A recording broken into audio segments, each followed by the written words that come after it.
Can the will be harnessed by the true adept? Can he, through mastery of his own being, bring forth the magnum opus of his life?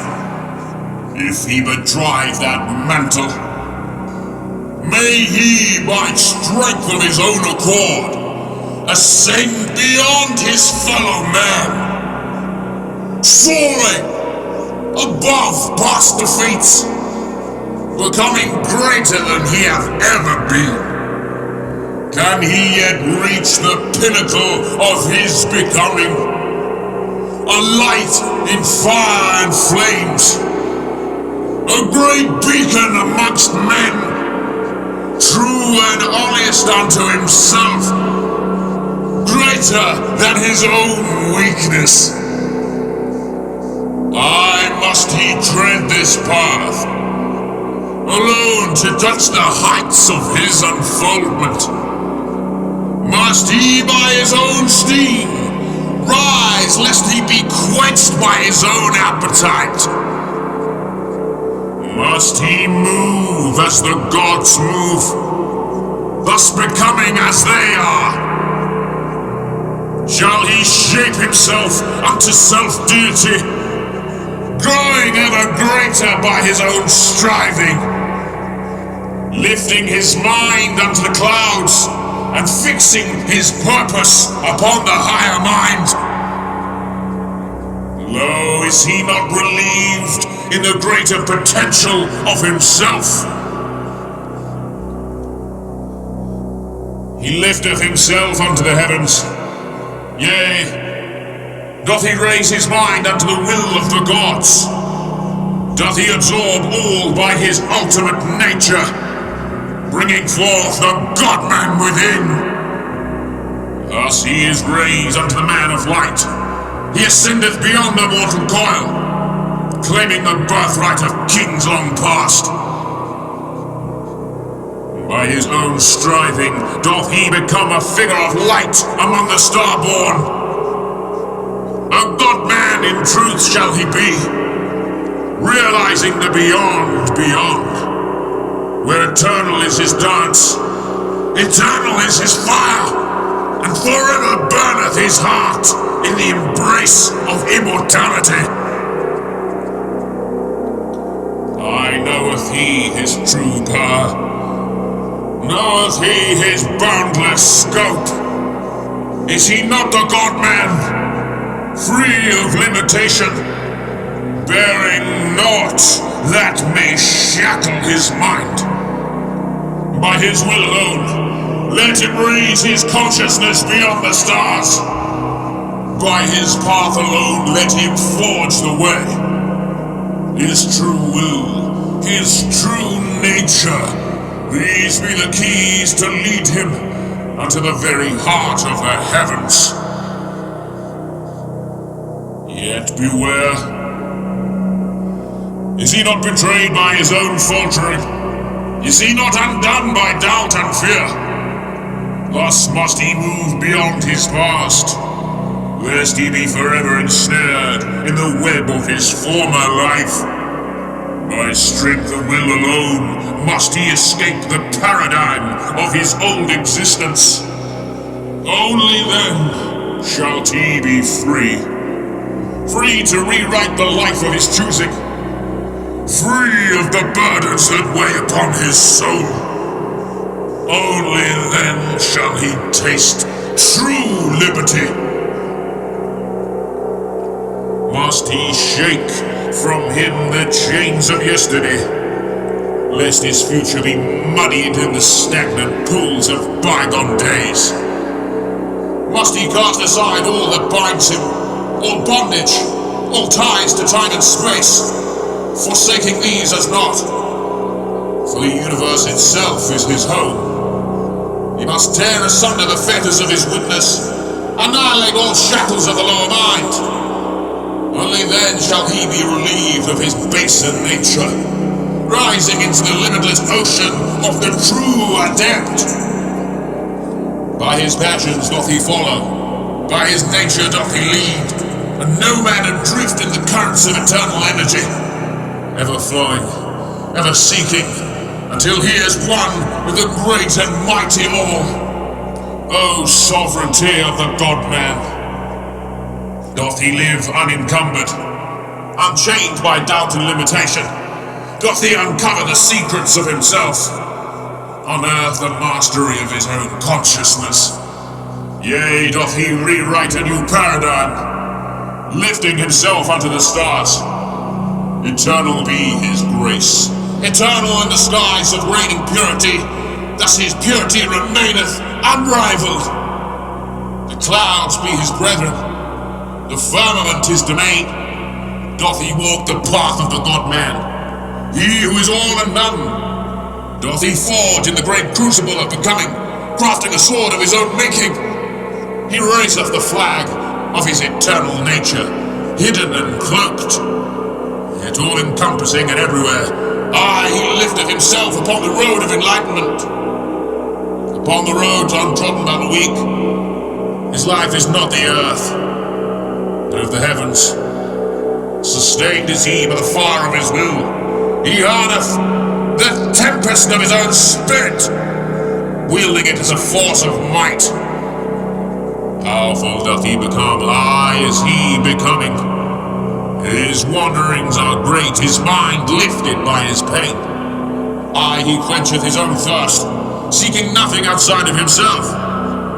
Doth he know himself truly? Aye, doth he become, overcoming boundaries set only by his own hand. Aye, he riseth from the flames, and aye, he is his own rising. The wolf doth he embrace, the serpent doth he coil upon his own staff. Aye, he casteth off his weariness, passing unto the hills beyond despair, beyond hopelessness. Thus he findeth the inner strength of the gods. Sustained by his will, by his power alone, he becometh living power incarnate. Aye, he embodieth the seasons of his own will, ever regenerating, ever renewing his strength.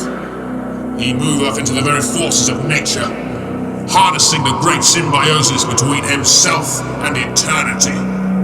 From the all doth he draw, from the infinite doth he become. Hath he the strength to walk alone? Aye.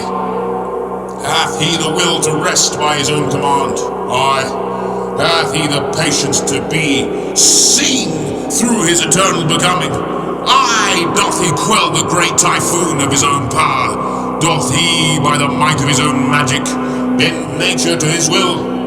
Aye, he standeth upright in his own judgment, beyond the petty morality of men. Thus doth he dance the will of the gods, free and eternal, giving himself permission to raise the ultimate banner of the God-man. From the ashes of all previous forms doth he arise. Lo, the wizard, shapeless, formless, yet firm in his grasp upon the staff of power. His sight perceiveth beyond the mortal veil. Thus he knoweth no end. Thus he knoweth the truth of eternity. Thus he can and will withstand his own immortality. Thus doth he return as the light-bearer. Yet secret doth he remain, hidden until the appointed time. He is his own protection. No darkness swayeth him, for he is, and he knoweth that he is. For darkness is known to him, and he moveth through the great stream of eternal becoming. Yea, the springs of his heart pour forth the light of the way, the power of his own reprisal. Thus he knoweth true power, be all and none. Casteth he off the shackles, casteth he off the weariness of his brothers. Treadeth he not the steps of his fathers, nor walketh he the worn paths of old, but goeth he the one way, steadfast and all-knowing, free of past and future, free to serve the moment of his greatest becoming. He loveth in all, and in all things doth he raise himself. Under the trees of knowledge doth he perch, and eateth he the fruit of the gods, knowing in his heart that his true will alone be the way. Unburdened, unshackled doth he run forth into the hills, and thus his aid be his own might. Laid to the ground is the world of yesterday, and in its place doth he raise a new dominion. A mighty bull of destruction, lo, he soareth upon the wings of the phoenix, rising ever higher upon the winds of rebirth. Doth he leave behind the bondage and folly of his weaker self? Aye, he casteth it aside, launcheth himself into the freedom of the best of knowing. Only then may he be true service to the cosmos, willing and able, tough and enduring, his form recast in new shape, hardened by his own hand. Drinketh he deep of the well of freedom, annihilateth he the repression of his forebears. He calleth forth great powers from beyond, and by his hand doth he raise all courage. Leaveth he the nest of comfort, striding forth into the wilderness of his greatest becoming. Leapeth he before the net showeth his face, hurling himself into the boundless ether. He runneth, truly doth he run, truly doth he harness the will of nature, dangerous, yet safe by his own strength. O God-man, and the forbidden might, aye doth he harness the infernal, doth he being enriched himself by the shadows. Aye, the shadows that haunt lesser men hath he brought forth that mighty, unknown spell of the forbidden, yet forbidden only by the lack of courage. By the grace of his will doth the God-man embody the Son of God within his own life, a burden not for the common men to bear.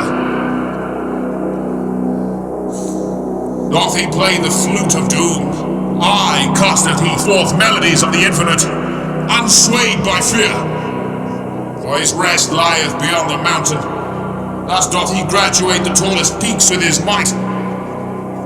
Thus doth he carry the weight that would crush lesser men, leaving him no choice but to outgrow the limits of his forebears. Here beyond the human, beyond the meek, his cunning knoweth no bounds. Groweth he his own fruit by the will of his becoming. Lo, though the great powers crumble into dust, yet he standeth still. Upon his dark steed of formidable nature doth he ride, unto the impossible echelons of the abyss. Doth he, the untamable, charge forth on his steed of shadow, unto lands uncharted, aye, capable, relentless, unfazed, he liveth fables untellable. He surpasseth the stories of old, writeth he the ultimate tale, fashioneth he the trinkets of the unknown.